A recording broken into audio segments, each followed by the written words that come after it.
14ই December শহীদ বুদ্ধিজীবী দিবস। 1971 সালে বাংলাদেশের স্বাধীনতা যুদ্ধের শেষ দিকে অবশ্যম্ভাবী পরাজয় বুঝতে পেরে পাকিস্তানি হানাদার বাহিনী তাদের দোসর আল-বদর আল-শামসের সহযোগিতায় পরিকল্পিতভাবে ঢাকা বিশ্ববিদ্যালয়ের আবাসিক এলাকা থেকে শুরু করে দেশের বিভিন্ন স্থান থেকে অসংখ্য শিক্ষক, লেখক, চিকিৎসক, সাংবাদিক, প্রকৌশলী, সাংস্কৃতিক কর্মী সহ বিভিন্ন পেশাজীবীদের ধরে নিয়ে যায় ও নৃশংসভাবে তাদের হত্যা করে।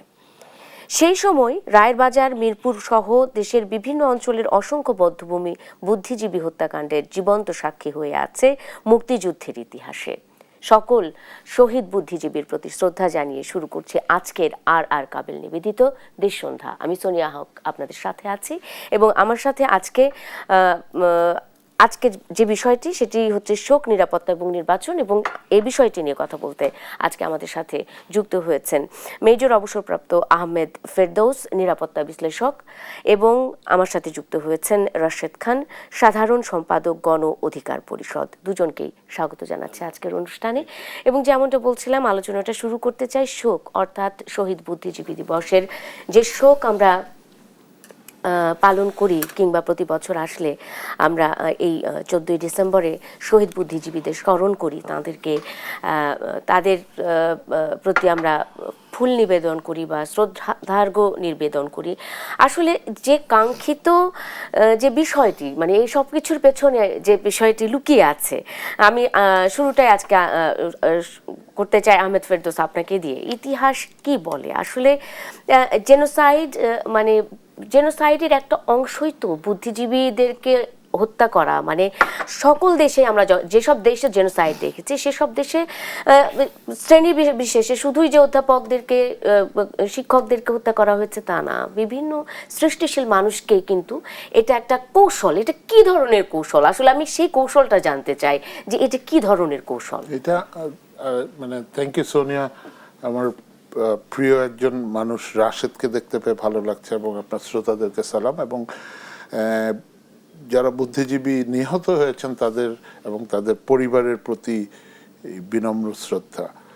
কৌশলের কথা বললেন, এটা হলো কাপুরুষোচিতও একটা কৌশল। যেমন আমাদের 1971-এ রাও ফরমান আলী প্ল্যান করেছিল 20,000 বুদ্ধিজীবীকে হত্যা করবে। এর মধ্যে ডাক্তার ছিলেন, বিভিন্ন পেশার ছিলেন। আলটিমেটলি আমরা যে বাংলা একাডেমির একটা রেফারেন্স পাই, ওখানে দেখতে পাই যে 232 জন বুদ্ধিজীবীকে ওরা এই আজকের দিন পার হলে আগামীকালকে 71 সনে ওরা নিয়ে খুন করে, হত্যা করে। এবং দুঃখের বিষয় হলো এই হত্যাযজ্ঞে আমাদের এই বাংলাদেশি, সোকল বাংলাদেশি তখনকার লোকজন যারা নাকি স্বাধীনতার বিপক্ষে ছিলেন, তারা এদেরকে চিহ্নিত করতে সহায়তা করে।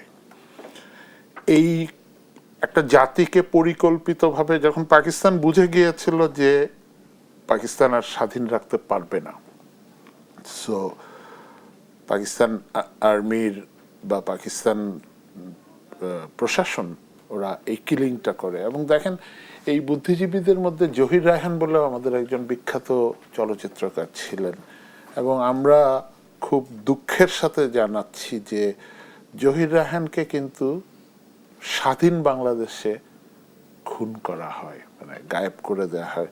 লোকজন বলে যে জহির রায়হানের কাছে এমন কিছু দলিল ছিল যেগুলি নাকি প্রকাশ করলে আওয়ামী সরকারের প্রবলেম হতো। আমি আজকে বুদ্ধিজীবীর কথা উঠলো, আমি সাগর রুনির কথা বলতে চাই। আপনি সাংবাদিক, আপনাদের এই পেশার, দেখেন সাগর রুনির হত্যা হয়েছে আজকে কয় বছর, কতবার চার্জশিট পিছালো, কতবার বিচার হলো, হয়নি, হবে না। আমি বলে দিতে পারি অন রেকর্ড, এটা হবে না, তালবাহানাই হবে। কারণ এরা আজকে দেখেন আরেকজন, আমি বুদ্ধিজীবী ওকে বলবো না, আমি ওকে একটা বিপ্লবী বলবো, হাদি, ওসমান হাদি, আমার পাশে বসা রাশেদ, ওদের দলের নেতা বলছে যে ওরা এলাকায় যেতে ভয় পায়। এখন রাশেদ নির্বাচন করবে, রাশেদকে স্বরাষ্ট্র উপদেষ্টা বলছেন যে রাশেদ অস্ত্র চেলে অস্ত্র দেওয়া হবে। তার মানে কি রাশেদের পাশে আমি থ্রেট হলে রাশেদ আমাকে গুলি করবে?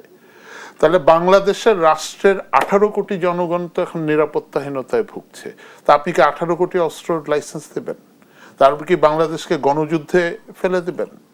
এটা তো আপনার কথা বলা। আপনার কাজ কি মাংসের মধ্যে আলু বেশি হয়েছে ওগুলি দেখা, না আপনার কাজ হলো নিরাপত্তার পরিবেশটা নিশ্চিত করা? এই যে আমি ফেসবুকে আজকে দিয়েছিলাম যে দেশ টিভিতে এটা নিয়ে কথা বলবো, তো আমার যারা ফ্রেন্ডস আছে, যারা ফলোয়ার আছে, ওরা কয়েকটা জিনিস বলেছে কথা বলতে, এবং আমি ওদের প্রতি শ্রদ্ধা রেখেই বলছি যে পুলিশ সংস্কার এবং জুলাই বিপ্লবের এই যে তরুণ যারা, এদেরকে যদি আমরা রক্ষা করতে না পারি, রাশেদ যেই দলই করুক, ওর সাথে আমার মনস্তাত্ত্বিক চিন্তার আর পার্থক্য থাকতে পারে, বাট আই রেসপেক্ট দেম। এরা তো মাঠে থেকে আন্দোলন করে আসছে।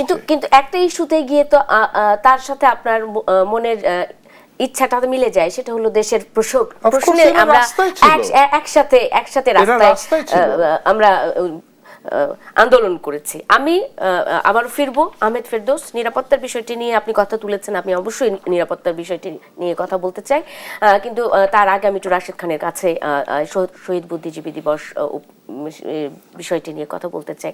কেন বারবার আমরা দেখি যখনই কোনো একটি জাতিকে কিংবা কোনো একটি মানে একটা অধ্যায়কে নষ্ট করতে হলে মেধা বা মেধাবী যারা, সেই জায়গাটাতেই কেন হ্যামারিং করতে হয়, সেই জায়গাটাকেই কেন নষ্ট করতে হয়?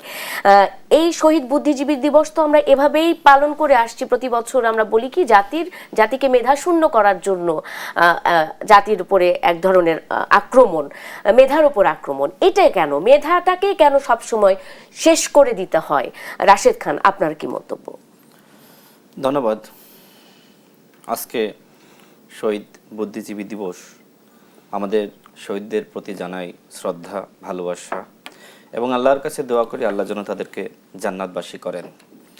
দেখেন, যখন মুক্তিযুদ্ধ চলছিল, এই মুক্তিযুদ্ধ হওয়ার জন্য আসলে পাকিস্তান অবশ্যই দায়ী, যে আমরা আমাদের বৈষম্য থেকে মুক্তি চেয়েছি।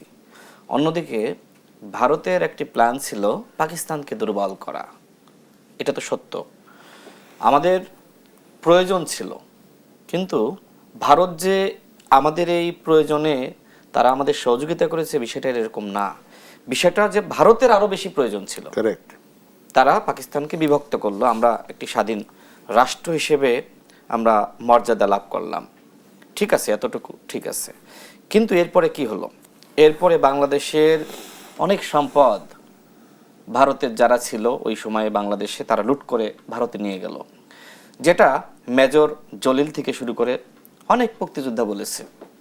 এখন আমার প্রশ্ন হলো, তাহলে কি এই পরাজিত শক্তি, মানে যারা পাকিস্তান, তারা কি আসলে ওই শেষ সময়ে বেছে বেছে বুদ্ধিজীবীদের তারা হত্যা করলো, নাকি বাংলাদেশকে সারা জীবন ভারতের একটি তাবেদার রাষ্ট্র বানানোর জন্য, যাতে করে আমরা ভারতের কাছে নত থাকি, এজন্য ভারতের আরেকটি নিখুঁত পরিকল্পনা ছিল? সেটা নিয়েও কিন্তু আলোচনা আছে। সেই আলোচনা এখন খুবই প্রাসঙ্গিক। স্বাধীনতার 53-54 বছরেও বাংলাদেশে এই মেধাকে হত্যা এটা বন্ধ হয় নাই। এটা যেমনিভাবে দেশ স্বাধীনের আগে, ঠিক 2 দিন 3 দিন আগে যেটি শুরু হয়েছিল, সেটা এখনো পর্যন্ত চলছে, এবং সেই ধারাবাহিক মেধাশূন্য করার একটি চক্রান্ত আমরা দেখলাম। এই সময়কার আলোচিত উসমান হাদি অত্যন্ত বিপ্লবী, মেধাবী, তার কথা শুনলে, তার বক্তব্য শুনলেই বোঝা যায়। তাকে কিন্তু হত্যাকাণ্ডের, মানে আমি এখনো বলছি না, এটা আমার মানে কেন যেন এই শব্দটা আমার কাছ থেকে চলে আসছে যে তাকে হত্যা করা হয়েছে, কারণ পরিকল্পিতভাবে তাকে আসলে হত্যার উদ্দেশ্যেই গুলি করা হয়েছে। তার যে অবস্থা, আমি তার বড় ভাইয়ের সাথে কথা বলেছি, গতকাল মেডিকেল বোর্ড বসেছিল, সেই বোর্ডের সাথে তার ভাই কথা বলেছে, আমাকে বিস্তারিত তার ভাই বলেছে। তার ভাই আমাকে বলেছে আল্লাহর কাছে আপনারা সবাই দোয়া করেন, এবং আজকেও দেখলেন যে ডাক্তারের পক্ষ থেকে ব্রিফিং করা হয়েছে।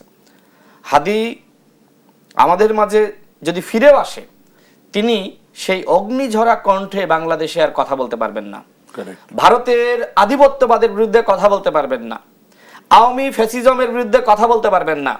তার মানে এই হাদিকে হত্যা করা হয়েছে, হাদির চেতনাকে হত্যা করা হয়েছে। হাদি যেভাবে বাংলাদেশের মেধাবীদেরকে সংগঠিত করছিল, সেই চিন্তাকে হত্যা করা হয়েছে। আমরা আল্লাহর কাছে দোয়া করি আমার এই ভাইটি আমাদের মাঝে ফিরে আসুক। আমি জানি যে আমার কথা শুনে আপনার নিশ্চয়ই খারাপ লাগছে, আমাদেরও খারাপ লাগছে।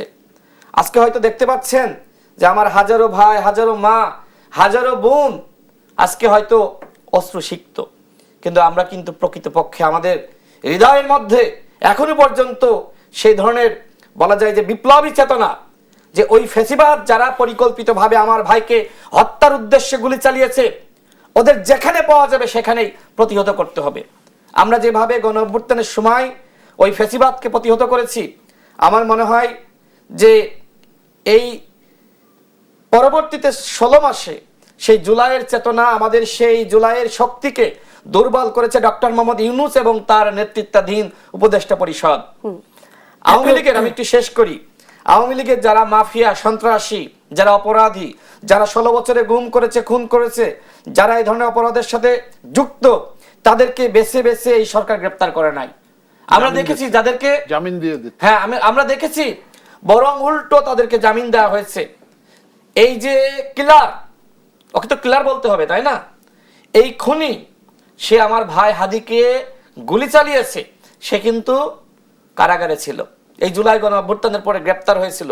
কোনো একটা স্কুল থেকে সেখানকার কর্মকর্তাদেরকে জিম্মি করে 17 লাখ টাকা সে কিন্তু সেখান থেকে চাঁদাবাজি করেছিল, এবং অবশ্যই ছাত্রলীগ করতো, এই জন্য তার অনেক অপরাধ আছে।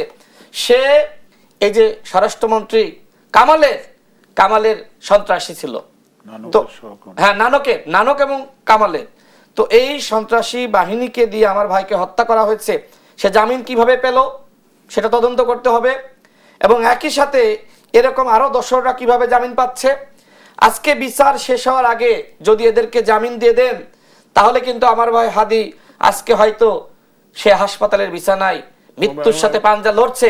আগামীকাল তো আমি, তারপরের দিন ফেরদৌস ভাই, এরপরের দিন নুরুল হক নূর, এরকম আমরা যারা আছি, হ্যাঁ হাসনাত বলেন, আমরা যারা আসলে যদি এবং ভারতীয় আধিপত্যবাদের বিরুদ্ধে কথা বলি, বেছে বেছে তাদেরকে টার্গেট করা হয়। এক্স্যাক্টলি, আমি এটাই বলতে যাচ্ছিলাম যে জুলাইয়ে যারা কণ্ঠ ছিল তাদেরকেই বেছে বেছে টার্গেট করা হয়েছে কিনা, এবং আজ ওসমান হাদি এবং আগামীকালকে, সেটা আমরা এখন পর্যন্ত রাশেদ হবে। আমিও তো বললো, আমি একটা জিনিস অ্যাড করতে চাই রাশেদের সাথে, যদি অনুমতি দেন। হ্যাঁ অবশ্যই। রাশেদ একটা ভালো কথা বলেছে যে চিহ্নিত সন্ত্রাসীদেরকে বেছে বেছে এত দ্রুততার সাথে, এই যে আমাদের আসিফ নজরুল সাহেবের ল অ্যাডভাইজার, ওনার বিরুদ্ধে এত কমপ্লেইন, আমাদের স্বরাষ্ট্র উপদেষ্টা ভালো মানুষ, বাট উনি লোকজন বলে আকামের একটা লাদা ফেদা উপদেষ্টা।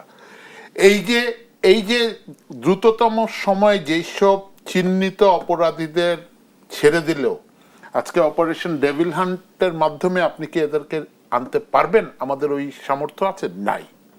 তাহলে এইটার জন্য দায়ী তো আসিফ নজরুল। ওনার উচিত ছিল বিচারকদের সাথে কনসাল্ট করা, যে দেশের এখন দেখেন রাশেদরা বলবে ওরা তো নির্বাচন করতে চাচ্ছে শান্তিপূর্ণভাবে। এখন রাশেদ কি পিস্তল নিয়ে নির্বাচন করবা? রাশেদ, ওকে কি আমি পিস্তল দিব? আমি তো পিস্তল চালাতেই পারি না। হচ্ছে চালাতে পারে না, ও তো পিস্তল রাখা মানে ওকে আবার বিপদে ফেলে দেয়া, ওই এলাকায় টার্গেট হয়ে যাওয়া। এই যে উপদেষ্টারা যেই আচরণগুলি করলো, আমরা বারবার বলেছি, আপনার শোতে বলেছি, গাজী টিভিতে ছিলেন, যে পুলিশ সংস্কার করা। রাশেদ, পুলিশ সংস্কারের এক চুল পরিমাণ কিছু হয়েছে? আজকে পুলিশ সংস্কার নিয়ে কথা বললে লাভ আছে? 1 মাস সময় দেন সোনিয়া, 1 মাসে পুলিশ সংস্কার করে দেওয়া যাবে। কিভাবে সম্ভব সেটা? এটা পুলিশ তো নিজেই ট্রমার মধ্যে আছে এখন পর্যন্ত। জুলাই নিয়ে পুলিশ ট্রমার মধ্যে ছিল। আমরা 5ই আগস্টের পরে বলেছিলাম আপনারা রিটায়ার্ড আর্মি, বিজিবি, এয়ারফোর্স, এদের থেকে একটা 2 বছরের জন্য ইন্টারিম নেন, এই 2 বছরের নতুন পুলিশ নেন। বিকজ পুলিশটা বাহিনীটাকে তো দলের কাজে ব্যবহার করেছে। এটা আওয়ামী লীগ করেছে, বিএনপি করেছে, জাতীয় পার্টি করেছে। আমার রিকোয়েস্ট থাকবে, রাশেদরা যখন ক্ষমতায় যাবে, বা তরুণরা, আমরা চাই ওরা ক্ষমতায় আসুক, ওদের কাছে রিকোয়েস্ট থাকবে পুলিশ সংস্কারটা করবা তোমরা, আর পুলিশকে রাজনৈতিকভাবে ব্যবহার করবে না, আর সেনাবাহিনীকে তো অবশ্যই না। রাজনীতির 14 এটা তো দূরে এটা রাখতে এটা হবে। তো আহমেদ ফেরদৌস, আমরা সকল রাজনৈতিক বা রাজনীতিবিদ যারা আছে তাদের সকলের কাছ থেকে আমরা এই আশ্বাস পাই যে আসলে পুলিশকে, রাষ্ট্রযন্ত্রকে কখনোই তারা ব্যবহার করবে না, কিন্তু ক্ষমতায় যাওয়ার পর কেন যেন তাদের চেহারা পাল্টে যায়। আসলে রাশেদ খানদের চেহারা যে পাল্টাবে না সেই গ্যারান্টিটা আমি বিরতির পর এসে রাশেদ খানের কাছে সেই প্রশ্নটি রাখবো। দর্শক, আর কাবেল নিবেদিত দেশ সন্ধ্যায় একটা বিরতি নিয়ে ফিরছি এক্ষুনি, সঙ্গে থাকুন। বিরতির পর স্বাগত আরেকবার, দেখছেন আর কাবেল নিবেদিত দেশ সন্ধ্যা। আমি সোনিয়া হক আপনাদের সাথে আছি। শোক, নিরাপত্তা এবং নির্বাচন আজকে আলোচনার বিষয়। আমরা শহীদ বুদ্ধিজীবী দিবস নিয়ে আলোচনা করেছি এবং সেই সাথে আমার অতিথিরাও আমাদের সাথে যুক্ত আছেন। মেজর অবসরপ্রাপ্ত আহমেদ ফেরদৌস আছেন, রাশেদ খান আছেন, গণ অধিকার পরিষদের সাধারণ সম্পাদক। আমি আলোচনায় চলে যেতে চাই। একটা প্রশ্ন রেখে গেছিলাম রাশেদ খানের কাছে, যেহেতু তিনি রাজনীতিবিদ এবং রাজনীতিবিদরা আসলে কতটুকু কথা রাখেন ক্ষমতায় গিয়ে, সে বিষয়টি নিয়ে একটু মানে প্রশ্নটা রাখা। কারণ আমরা দেখেছি যে তারা বলেন আগে যে রাষ্ট্রযন্ত্র বা পুলিশ বা বিচার বিভাগ কোনো কিছুই তারা ক্ষমতায় যাওয়ার পর ব্যবহার করবেন না বা নিজেদের মনে করবেন না, তাদেরকে স্বতন্ত্রভাবে কাজ করতে দেবেন। কিন্তু কোনো আমলেই আমরা এটা দেখলাম না। গত 18-17 বছরে তো আসলে একেবারেই দেখিনি। এখন তারা কি ভাবছেন, ক্ষমতা যার পুলিশ তার বা প্রশাসন তার, এমনটাই কি আপনাদের বেলাতেও ঘটবে কিনা? রাশেদ খান। ধন্যবাদ। দেখেন, গণ অভ্যুত্থানের পরে আমাদের অনেকের স্বপ্ন ছিল যে আমরা হয়তো নতুন রাষ্ট্র পেতে যাচ্ছি, যেখানে গণতন্ত্র থাকবে, ন্যায় বিচার, কথা বলার স্বাধীনতা, আইন শৃঙ্খলা বাহিনী জনগণের বন্ধু হিসেবে কাজ করবে এবং বাংলাদেশ অর্থনৈতিকভাবে প্রবৃদ্ধি পাবে। বাংলাদেশ আমেরিকা, ইউরোপ, কানাডা, সিঙ্গাপুরের মতন রাষ্ট্র হবে। এই স্বপ্ন আমি দেখেছিলাম, ফেরদৌস ভাই দেখেছিল, বাংলাদেশের অসংখ্য মানুষ দেখেছিল। কিন্তু এখন 16 মাস পরে সে মানুষ বলছে আওয়ামী লীগের সময় যা ছিল, মাঝখানে একটি অভ্যুত্থান হয়েছে, সিচুয়েশন খুব বেশি পরিবর্তন হয়নি। মানুষ কিন্তু এই কথা বলছে। তার মানে আমার স্বপ্ন ভঙ্গ হয়েছে, আমাদের স্বপ্ন ভঙ্গ হয়েছে, গণ অভ্যুত্থান ব্যর্থ হওয়ার পথে। তবে স্বপ্ন এখনো কিছুটা আছে। সেটি হলো, যদি আগামীতে যে সরকার ক্ষমতায় আসুক না কেন, সে যদি প্রকৃতপক্ষে সংস্কার করে, মানুষের কল্যাণ করে, রাষ্ট্রের উন্নয়ন করে, বা অন্যায়, অপরাধ, দুর্নীতি, এই পেশি শক্তি, কালো টাকার রাজনীতি বন্ধ করে, আপনি যেটি বললেন যে পুলিশকে ব্যবহার করা, রাষ্ট্রযন্ত্রকে ব্যবহার করা, সেগুলো বন্ধ করে, তাহলে এই রাষ্ট্রের পরিবর্তন হবে। ডক্টর মোহাম্মদ ইউনূস একজন নোবেল বিজয়ী, কিন্তু তিনি বাংলাদেশের মানুষের মনকে বিজয় করতে পারেননি। ডক্টর মোহাম্মদ ইউনূস একজন নোবেল বিজয়ী, কিন্তু তিনি সংস্কার করতে পারেননি। ডক্টর মোহাম্মদ ইউনূস একজন নোবেল বিজয়ী, কিন্তু তিনি বাংলাদেশের মানুষ যা চেয়েছিল গণতান্ত্রিক পুনর্গঠন, সেটা তিনি করতে পারবেন কিনা সেটি নিয়েও সন্দেহ আছে। কিন্তু গত 2 বছর ধরে তারা যখন বিভিন্ন সংস্কারের কথা বললেন, ঐক্যমত কমিশন গঠন করলেন, বিভিন্ন সংস্কারের কথা বলছিলেন, তখন আপনারা কেন বললেন না যে এটা হচ্ছে না?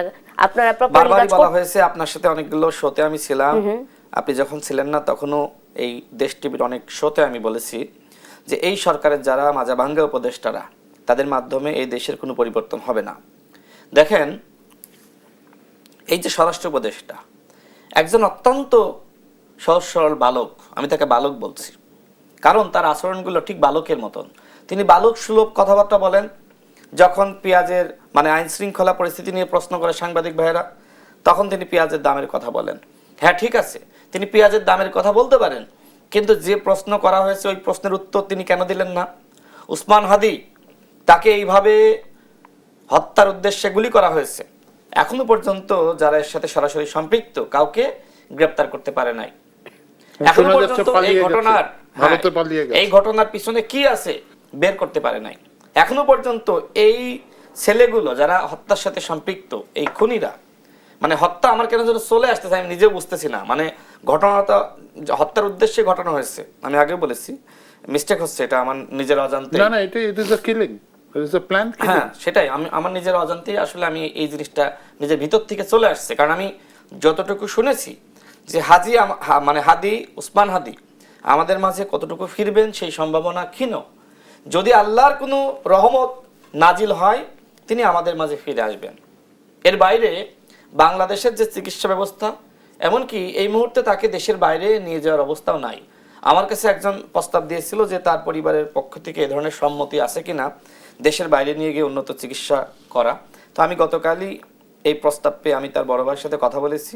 তার বড় ভাই আমাকে বলেছে যদি সেই ধরনের অবস্থা হয় দেশের বাইরে নিয়ে যাওয়ার, সেক্ষেত্রে তারা নিয়ে যাবে। তার মানে আপনি বুঝতে পারছেন তার অবস্থা কতটা ক্রিটিক্যাল।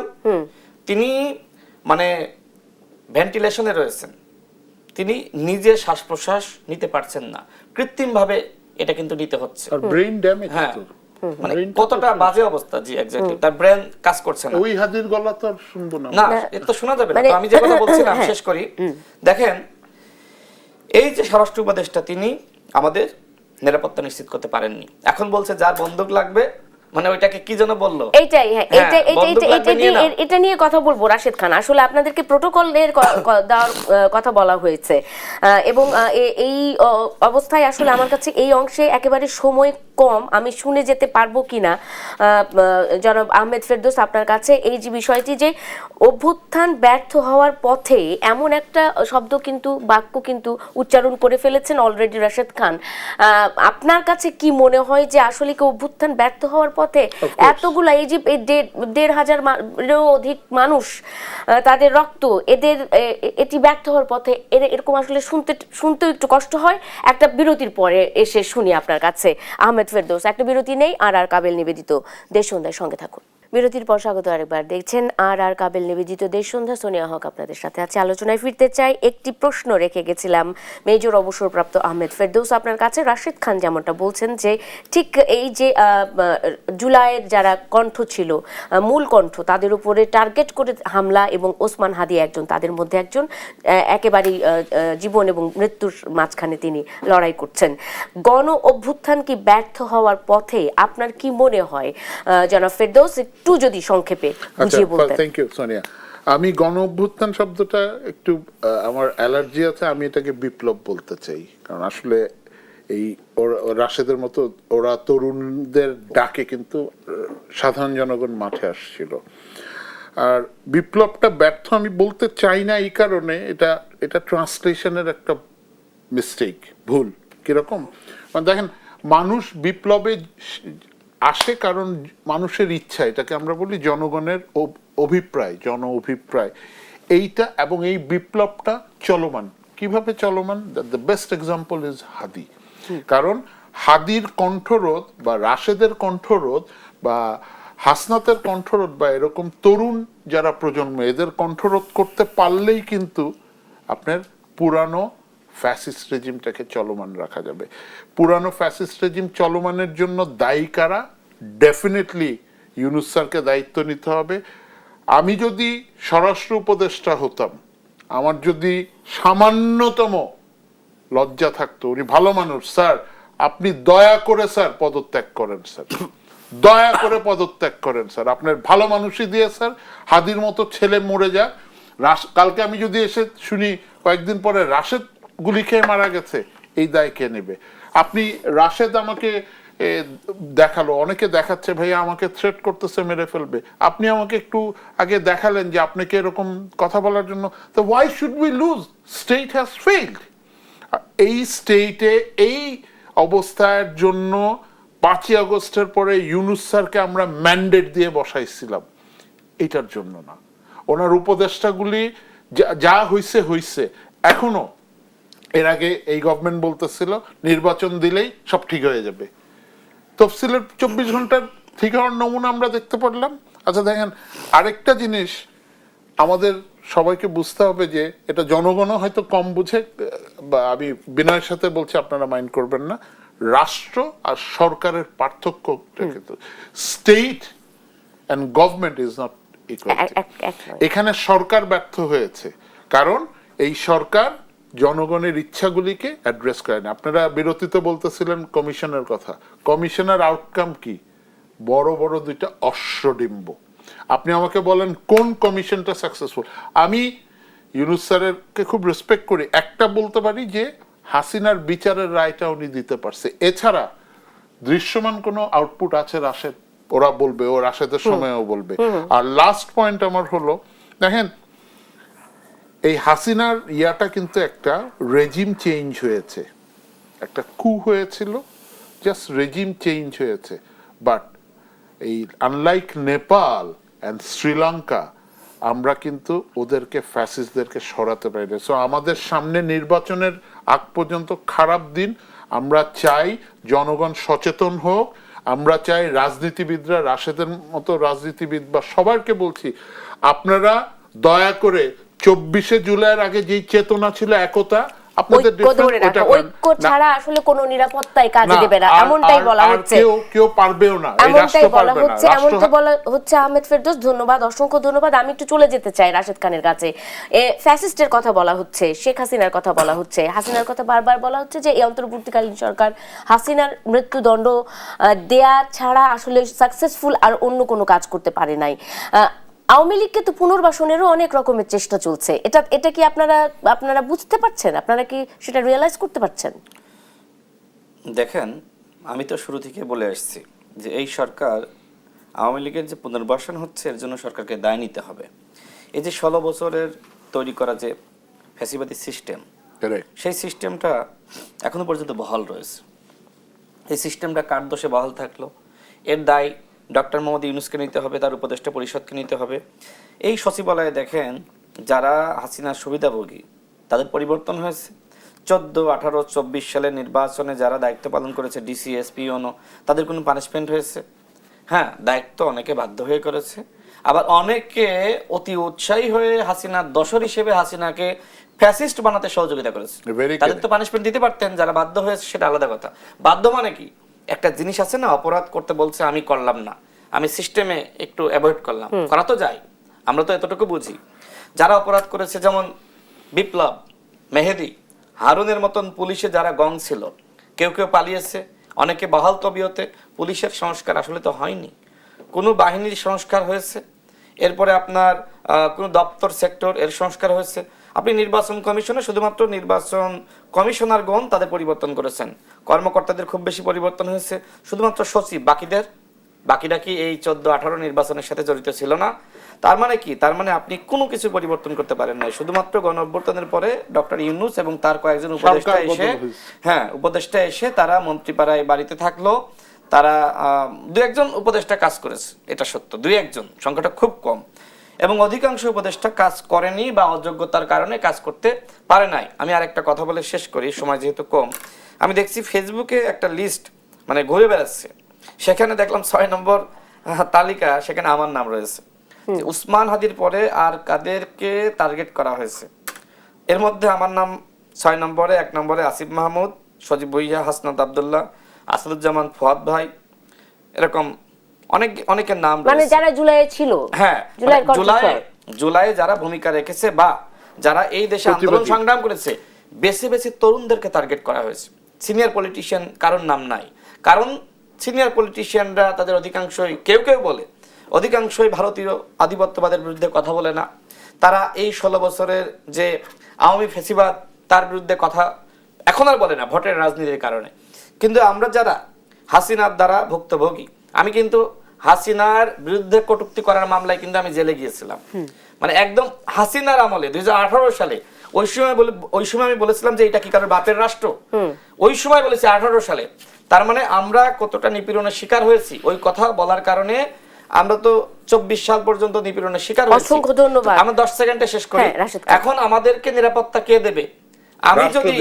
আমি যদি আজকে গণসংযোগ করতে গিয়ে বা রাস্তায় চলতে গিয়ে আমি যদি হত্যাকাণ্ডের শিকার হই, এই দায়ভারটা অন্তর্বর্তীকালীন সরকার এবং তার উপদেষ্টা পরিষদকে নিতে হবে, যে তারা পুরো এই রাষ্ট্রযন্ত্রকে, এই রাষ্ট্রকে, দেশের জনগণকে তারা একটি নিরাপদ রাষ্ট্র হিসেবে গঠন করতে পারে নাই। আপনি কয়জন ব্যক্তিকে পিস্তল দিবেন, কয়জনকে নিরাপত্তা দিবেন?